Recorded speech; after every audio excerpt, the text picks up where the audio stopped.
welcome back to another segment of Michigan's Conservative Roundtable. My name's TJ. Please like, share, and subscribe. A few segments back, Mac and I talked about the Virginia debate, which took place a little over a week ago, where Terry McAuliffe kind of made known that Democrats feel parents have no say in their children's education. Well, it's beyond that now. I've read a couple news reports stating that Merrick Garland has instructed the FBI to investigate parents who harass or intimidate school officials. Of course, the government will define harass and intimidate, meaning that if you're an irate parent and you yell a little too loudly at the next school board meeting, you could have the FBI knocking on your door. If you're not happy with your children's school curriculum, basically keep your mouth shut. Toe the line. Or the Federal Bureau of Incarceration might be coming after you. Why do I call them that?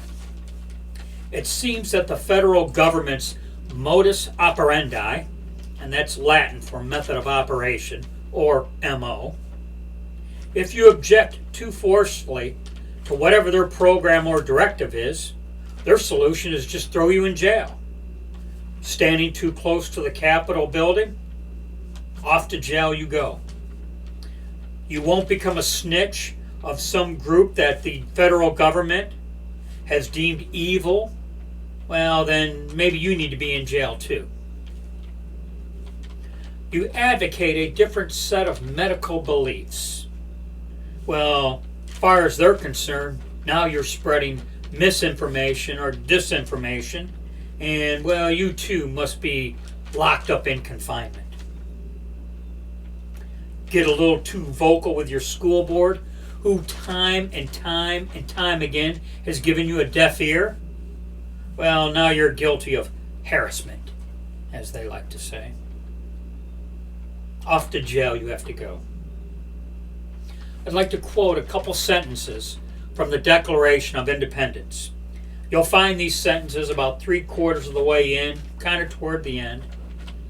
They read, "In every stage of these oppressions, we have petitioned for redress in the most humble terms.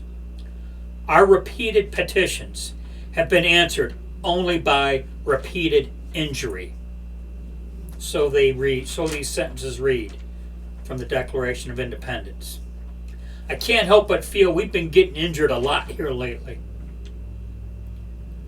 I'm concerned that those on the left would declare me a radical for simply quoting from the Declaration of Independence, therefore demanding that perhaps I get a visit from the Federal Bureau of Incarceration.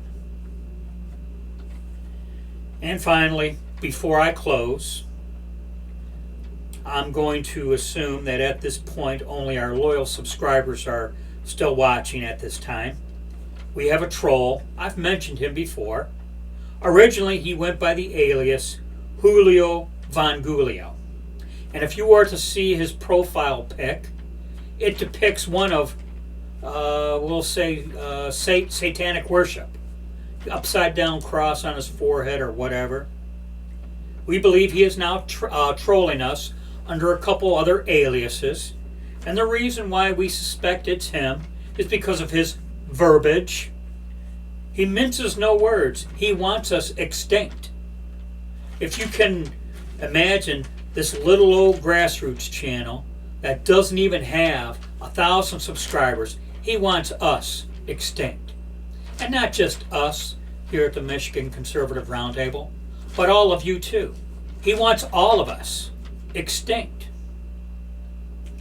He is part of a group that I'm going to begin referring to as the NFA group, as in not fooling around group. And that's the PG version, not fornicating around, not effing around, okay? I just hope people recognize these efforts and prepare accordingly. And that's it. Thanks for watching, everyone. I'll see you in the next segment. As always, be safe, watch your six, and don't tread on me.